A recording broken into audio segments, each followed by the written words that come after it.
now that the sun is starting to come up, we're starting to get a better look at some of this damage here, and I want to show you where that explosion occurred. If you'll take a look right behind me here, the red brick building with the green awnings, that is where we are told that explosion occurred shortly before 6 last night, and that damage extends all the way across the street here. As you can see behind me, broken glass, windows blown out of these buildings here.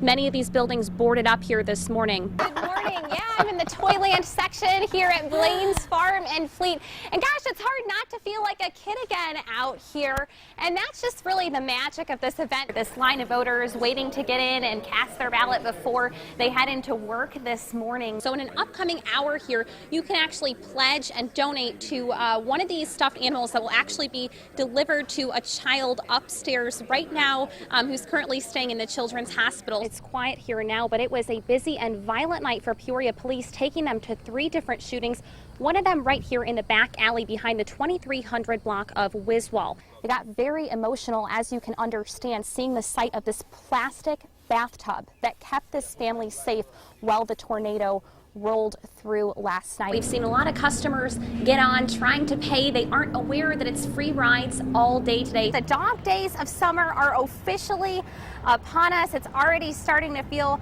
hot and sticky out here, and it's early on in the morning. Now it's just going to get hotter as the day goes on. I'm outside of the Peoria police station right now, which is going to be serving as a cooling center. And the damage, just to give you an idea of how powerful this storm was, the damage actually extends all the way through the car. As you can see behind me, the stage is set. Bernie Sanders set to take that stage around 10 this morning. She's not camera shy, as you can see here. Her trainer says that she loves to get her daily manicures and pedicures. She loves getting her bath, and she's just one of the acts that you're going to see in the circus this weekend. Peoria wrapped up the year with 10 homicides last year, which is down from 2015, but despite that drop, Peoria police say they are still seeing an increase in the number of shootings.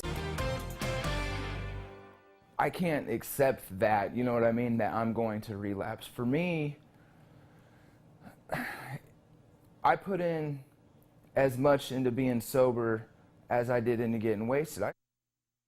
His addiction to heroin sent him to prison. Now he has a new lease on life, inspired by the birth of his son. Tonight, Alyssa Paldo speaks with Bryce Foster about his habit and road to recovery. That's right. There is hope with addiction, even at a time when things might seem hopeless for an addict. Maybe the best example of that hope is Bryce Foster. 5 years clean, the now 30-year-old homeowner, father, and community spokesperson about the heroin epidemic is sharing his journey with us, speaking out to inspire others that may be on a path similar to his.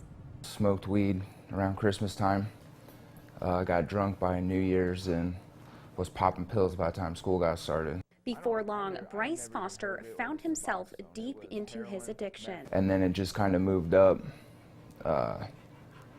smoking crystal, doing heroin and stuff. The consequences of those decisions didn't take long to catch up with him.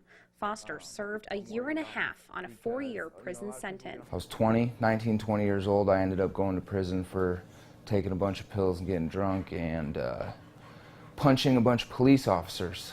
Why would I punch a cop in the throat? It doesn't make any sense. Foster says he knew what could happen, but it didn't stop him or his friends from using. So did you ever think about that in the moment, that you could die from doing this? We knew we could die, and we didn't care.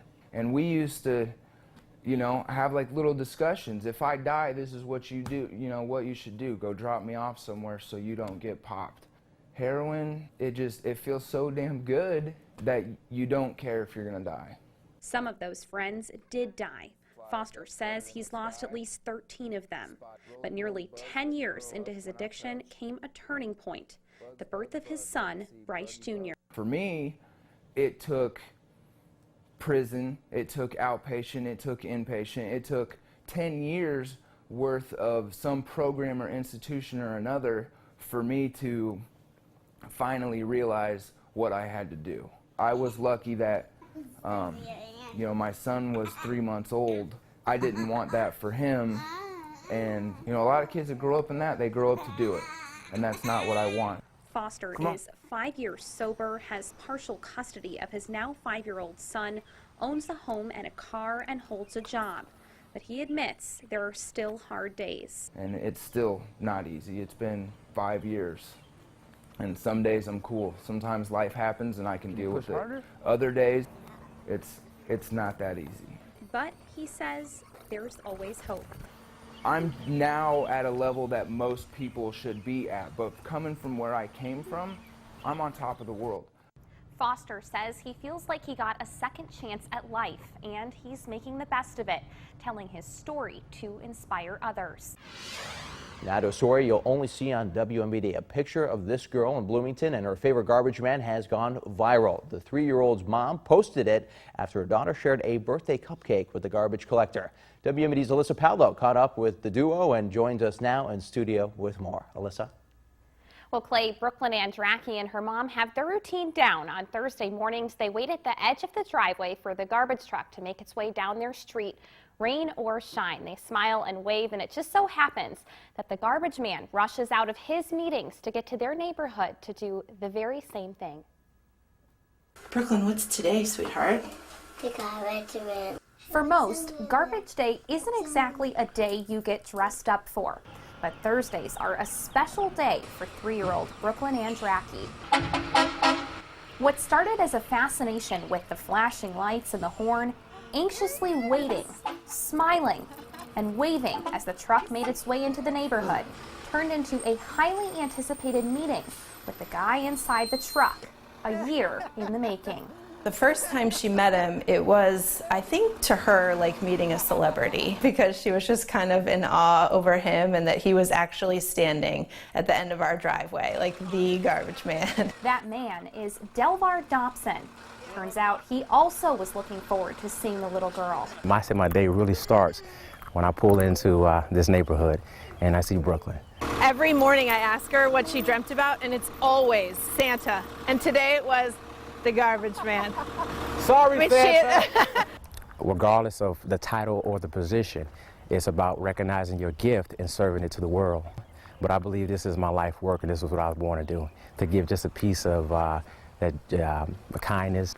As for the little girl and her superhero sanitation specialist, it's an unlikely friendship that will last far beyond Garbage Day. See you, Brooklyn! So cute. Now, Dobson is also a mentor to children. He says other children in the community also run out to see the smiling garbage man, and it's how he knows he's fulfilling his life's mission.